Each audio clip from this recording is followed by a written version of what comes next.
22वें अध्याय की जब लिखने लगा हूँ बात, श्री प्रभु प्रेरणा प्राप्त कर कलम आ गई हाथ।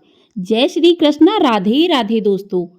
आप सभी पर भगवान विष्णु अपनी कृपा सदैव बनाए रखें। आज की वीडियो में हम सुनेंगे कार्तिक मास महात्म्य का अध्याय 22 और साथ ही सुनेंगे कार्तिक मास की राम लक्ष्मण जी की कहानी। तो आप सभी लोग हमारे साथ जुड़े रहिएगा और वीडियो को पूरा जरूर देखिएगा। वीडियो पसंद आए तो वीडियो को लाइक भी अवश्य कर दीजिएगा। तो चलिए आज की कहानी शुरू करते हैं। तो प्रिय भक्तजनों, एक बार की बात है कि श्री राम, लक्ष्मण और सीता जी पिता दशरथ की आज्ञा से वनवास जाने लगे। तभी रास्ते में सभी तीर्थ गंगा, यमुना, गोमती नदियों में पितृ तर्पण कर वन में कंदमूल, फल फूल खाते हुए वन में अपना समय व्यतीत करने लगे। कार्तिक का महीना आया। एकम के दिन लक्ष्मण जी ने राम जी की आज्ञा से फल फूल लाकर माँ सीता को दिए। तब माँ सीता ने 4 पत्तल परोसी। तब लक्ष्मण ने पूछा, भाभी माँ, हम 3 हैं, फिर 4 में क्यों परोसा? तब माँ सीता बोली, 1 पत्तल गौ माता की है। राम जी, लक्ष्मण जी गौ माता को पत्तल परोस दी। तब राम जी ने पूछा, सीता जी, आपने खाना शुरू क्यों नहीं किया? तब सीता माँ बोली, मेरे तो राम कथा सुनने का नियम है। राम कथा सुनने के बाद ही मैं फल ग्रहण करूंगी। तब राम जी बोले, मुझे कथा सुना दो। लक्ष्मण जी बोले, मुझे कथा सुना दो। तब माँ सीता बोली कि औरत की बात है, औरत सुने। आप मेरे पति हो, आप मेरे देवर हो, आपसे कैसे कहूं? तब लक्ष्मण जी ने सोचा, इस जंगल में कौन औरत मिलेगी? तब लक्ष्मण जी ने अपनी माया से एक नगरी का निर्माण किया। उस नगरी में सब कुछ सुविधाओं से युक्त थी। उस नगरी में सब चीजें सोने की थीं, इसलिए नगरी का नाम सोन नगरी रखा। सभी नगर निवासियों को घमंड हो गया। उस नगरी में कोई गरीब नहीं था। जब सीता जी कुएं पर पानी लेने गईं और पनिहारिनों से राम राम किया तो कोई नहीं बोली। थोड़ी देर में एक छोटी कन्या आई। सीता जी उससे राम राम बोली और कहा कि बाई राम कथा सुनेंगी क्या? तब वह बोली, मेरे तो घर पर काम है। तो सीता जी ने कहा, मेरे पति राम और देवर लक्ष्मण भूखे हैं। तब लड़की बोली, मेरी माँ मेरा इंतजार कर रही है। वह लड़की वहां से जाने लगी। तब माँ सीता के क्रोध से सारी नगरी साधारण सी हो गई। जब लड़की घर गई तो माँ बोली, बाई ये क्या हुआ? तब लड़की बोली, मेरे को तो पता नहीं है। वहां पर एक साध्वी बैठी थी, मुझे राम कथा सुनने के लिए बोली, पर मैं तो कथा नहीं सुनी। यदि उसने कुछ किया हो तो पता नहीं। तब उसकी माँ ने उसको वापस जाकर कथा सुनने को कहा। लड़की ने वापस जाकर कथा सुनने से मना कर दिया। तब उसकी बहू बोली, आपकी आज्ञा हो तो मैं कहानी सुनकर आती हूँ। जब बहू कुएं पर गई तो पानी भरे और खाली करे। तब सीता जी ने कहा, आपके घर पर कुछ काम नहीं है क्या? तब वह बोली, माता जी मैं तो सारा काम करके आई हूँ। तब माँ सीता बोली, तू मुझे माँ कहकर बुलाई, यदि तुझे समय हो तो मेरी राम कहानी सुन लेगी। तब वह बोली, माता जी कहानी सुनाओ, मैं प्रेम से कहानी सुनूंगी। तो सीता माँ ने कहानी सुनाई। चंदन चौकी मोतिया हार, राम कथा म्यारे हिबड़े रो आधार। राम कथा सुनाऊं राम ने मनाऊं, राम कहे तो प्रदेश में जाऊं। सीता जी ने कहा, हे बाई, तूने मेरी मृत्यु लोक में मदद करी, भगवान तेरी स्वर्गलोक में रक्षा करेंगे। सीता जी ने राम कथा सुनाई। बाई ने कथा सुनी। आबो राम बैठो राम, जलभर झारी लाई राम। केला री दातुन लाई राम, ठंडा जलभर लाई राम। संपाड़ो पथरावो राम, झगल्या टोपी लाई राम। कड़ा किलंगी लाई राम, स्वर्ण सिंहासन लाई राम। तापर आप बिराजो राम, झालर टिकारा लाई राम। शंख ध्वनि गरड़ाऊ राम, हिवड़े हीरा सोवे राम। निरखरता मन मोहे राम, चरण शरण में आई राम। शरण आपरी ले ल्यो राम, माखन मिश्री लाई राम। माखन मिश्री आरोगो राम, दूध भर कटोरी लाई राम। मेवा चिरंजी परोसू राम, खाती मीठी चाखम राम। चरखो परखो आरोगो राम, रुच रज भोग लगाओ राम। जो भावे सो ले ल्यो राम, जलभर झारी ल्याई राम। अबे आचमन कर ल्यो राम। रे श्याम गमछौ ल्याई राम, हाथ मुँह पोछल्यो राम। पुष्पा सुसेज बिछाऊ राम, अंतरिया छिड़काऊ राम। हिंगलु डोल्या दुलाऊं राम, सीता जी चरण दबावे राम। सुखवर सेज पोढ़ो राम, हाजर पंखा ढोलू राम। थामे राम महामे राम, रोम रोम में राम ही राम। घट घट माए बिराजो राम, मुख में तुलसी बोलो राम। खाली मिजाज काई काम, जब बोलो जब राम ही राम। बोले बोलो पंछी राम राम, पूर्ण होवे मंगल काम। तो इस प्रकार से राम कथा पूर्ण हुई। तो सीता जी ने कहा कि हे बाई, तूने मेरी राम कथा सुनी, मेरी सहायता की, राम जी लक्ष्मण जी को जिमाया है, भगवान तेरी भी रक्षा करेंगे, तुझे स्वर्ग का सुख मिलेगा। सीता माता ने उपहार स्वरूप अपने गले का हार दे दिया। जब वह घर गई तो उसके मटका सब सोने के हो गए। सासू जी ने कहा, ये सब तू कहाँ से लाई? माँ सीता से राम कथा सुनी, ये इसी का फल है। सासू जी ने कहा, प्रतिदिन राम कथा सुनाना। बाई को राम कथा सुनते बहुत दिन हो गए। तब उसने माँ सीता जी से पूछा, इसका उद्यापन विधि बतलाओ।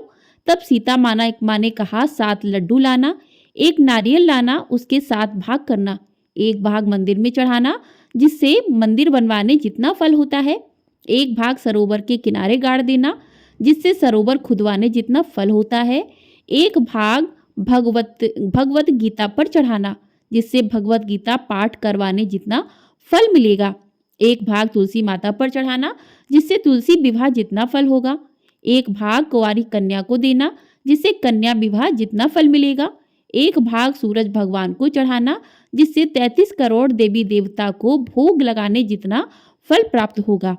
अब उसने विधि पूर्वक उद्यापन कर दिया। माता सीता के पास आई, माता मैंने तो विधि पूर्वक उद्यापन कर दिया, अब 7 दिन बाद बैकुंठ से विमान आएगा। 7 दिन पूरे हुए, विमान आया तो बहू ने कहा, सासू जी स्वर्ग से विमान आया है।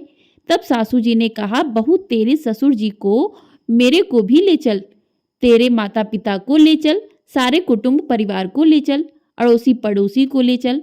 बहू ने सबको बिठा लिया पर विमान खाली था। थोड़ी देर में उसकी ननद आई और देखते ही देखते विमान भर गया। तब बहू ने कहा, माँ सीता नंद बाईसा को भी बिठा लो, पर माँ सीता ने कहा, इसने कभी कोई धर्म पुण्य नहीं किया। तब बहू ने कहा, बाईसा आप पहले कार्तिक मास में राम लक्ष्मण की कथा सुनना, उसके बाद आपके लिए बैकुंठ से विमान आएगा। गांव के सारे लोग एकत्र हो गए और पूछने लगे, बाई तूने ऐसा कौन सा धर्म पुण्य किया, गीता भगवत के पाठ किए, हमें भी बताओ। तब बाई ने कहा, मैंने तो माता सीता से प्रतिदिन राम कथा सुनी और नियम से उद्यापन किया। तब समस्त ग्रामीण राम कथा सुनने की जिद करने लगे। तब बाई राम कथा कहने लगी और सब नर नारी कथा सुनने लगे। राम कथा संपूर्ण होते ही समस्त नगरी सोने की हो गई। बाई ने कहा, जो कोई राम कथा सुनेगा उसको मेरे समान ही फल मिलेगा। सब राम लक्ष्मण की जय जयकार करने लगे और विमान स्वर्ग में चला गया। 7 स्वर्ग के दरवाजे खुल गए। पहले द्वार पर नाग देवता, समस्त देवी देवता पुष्प वर्षा करने लगे। देवताओं ने पूछा कि तूने क्या पुण्य किया? तब उसने कहा, मैंने तो राम लक्ष्मण जानकी की कहानी सुनी। तू समस्त देवताओं ने कहा, वर मांग। तब उसने कहा, मेरे तो सब सिद्धियां हैं, मुझे यह वर दो कि जो भी श्रद्धा व भक्ति से राम कथा राम लक्ष्मण जानकी की कहानी सुनेगा उसको मेरे समान ही फल मिले। सभी देवताओं ने पुष्प वर्षा करते हुए तथास्तु कहा। चारों ओर राम राम की जय जयकार होने लगी। बोलिए राम भगवान की जय, बोलिए सीता मैया की जय। तो इस प्रकार से राम लक्ष्मण की कहानी पूर्ण हुई। आइए अब सुनते हैं आज का अध्याय। आज के अध्याय में राजा पृथु ने नारद जी से पूछा कि हे देवर्षि, कृपया आप अब मुझे यह बताइए कि वृंदा को मोहित करके विष्णु जी ने क्या किया और फिर वह कहाँ गए। जब देवता स्तुति कर मौन हो गए तब शंकर जी ने सब देवताओं से क्या कहा, हे ब्रह्मादिक देवताओं, जलंधर तो मेरा ही अंश था, उसे मैंने तुम्हारे लिए नहीं मारा है, यह मेरी सांसारिक लीला थी। फिर भी आप लोग सत्य कहिए कि इससे आप सुखी हुए या नहीं। तब ब्रह्मादिक देवताओं के नेत्र हर्ष से खिल गए और उन्होंने शिव जी को प्रणाम कर विष्णु जी को वह सब वृत्तांत कह सुनाया जो उन्होंने बड़े प्रयत्न से वृंदा को मोहित किया था तथा वह अग्नि में प्रवेश कर परम गति को प्राप्त हुई थी। देवताओं ने यह भी कहा कि तभी से वृंदा की सुंदरता पर मोहित हुए विष्णु उनकी चिता की राख लपेट इधर उधर घूमते हैं। अतएव आप उन्हें समझाइए क्योंकि यह सारा चराचर आपके अधीन है। देवताओं से यह सारा वृत्तांत सुनकर शंकर जी ने उन्हें अपनी माया समझाई और कहा उसी से मोहित विष्णु भी काम के बस में हो गए हैं। परंतु महादेवी उमा त्रिदेवों की जननी सबसे परे वह मूल प्रकृति परम मनोहर और वही गिरिजा भी कहलाती हैं। अतः विष्णु का मोह दूर करने के लिए आप सब उनकी शरण में जाइए। शंकर जी की आज्ञा से सभी देवता मूल प्रकृति को प्रसन्न करने चले। उनके स्थान पर पहुंचकर उनकी बड़ी स्तुति की। तब यह आकाशवाणी हुई कि हे देवताओं, मैं ही 3 प्रकार से तीनों गुणों से पृथक होकर स्थित सत्य गुण से गौरा, रजोगुण से लक्ष्मी और तमोगुण से ज्योति रूप हूँ। अतएव अब आप लोग मेरी रक्षा के लिए उन देवियों के पास जाओ तो वे तुम्हारे मनोरथों को पूर्ण कर देंगी। यह सब सुनकर देवता भगवती के वाक्यों का आदर करते हुए गौरी, लक्ष्मी और सरस्वती को प्रणाम करने लगे। सभी देवताओं ने भक्ति पूर्वक उन सब देवियों की प्रार्थना की। उस स्तुति से तीनों देवियां प्रकट हो गईं। सभी देवताओं ने खुश होकर निवेदन किया। तब उन देवियों ने कुछ बीज देकर कहा, इसे ले जाकर बो दो तो तुम्हारे सभी कार्य सिद्ध हो जाएंगे। ब्रह्मादिक देवता उन बीजों को लेकर विष्णु जी के पास गए। वृंदा की चिता भूमि में डाल दिया। उससे धात्री, मालती और तुलसी प्रकट हुई। भिदात्री के बीज से धात्री, लक्ष्मी के बीज से मालती और गौरी के बीज से तुलसी प्रकट हुई। विष्णु जी ने ज्यों ही उन स्त्री रूप वाली वनस्पतियों को देखा तो वे उठ बैठे। कामासक्त चित्त से मोहित हो उनसे याचना करने लगे। धात्री और तुलसी ने उनसे प्रीति की। विष्णु जी का सारा दुख भूल देवताओं से नमस्कृत हो अपने लोग वैकुंठ में चले गए। वह पहले की तरह सुखी होकर शंकर जी का स्मरण करने लगे। यह आख्यात शिव जी की भक्ति देने वाला है। बोलिए भगवान शिव शंभू की जय। बोलिए भगवान विष्णु की जय। बोलिए माँ पार्वती की जय। बोलिए माँ गौरा की जय। बोलिए माँ लक्ष्मी की जय। तो इस प्रकार से आज का अध्याय पूर्ण हुआ। तो आपको यदि ये वीडियो पसंद आई है तो वीडियो को लाइक अवश्य कर दीजिएगा। चैनल पर पहली बार आए हैं तो चैनल को सब्सक्राइब कर दीजिएगा ताकि आपको हमारे चैनल पर आने वाले सभी अध्याय समय से प्राप्त हो सकें।